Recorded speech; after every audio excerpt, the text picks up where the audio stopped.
సంగారెడ్డి జిల్లాలో అందోల్ ఘోర రోడ్డు ప్రమాదం.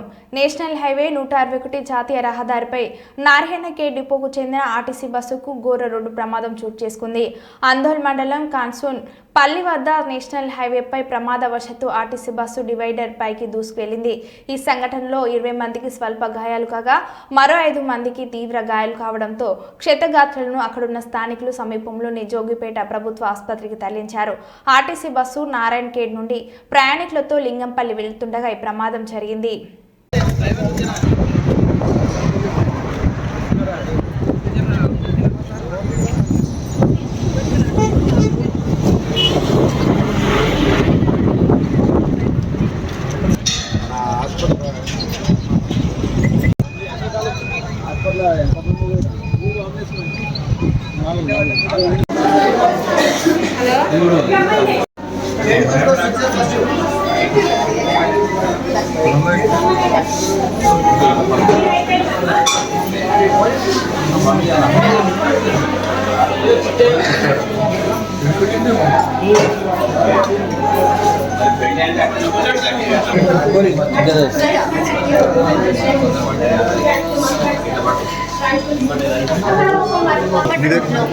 बस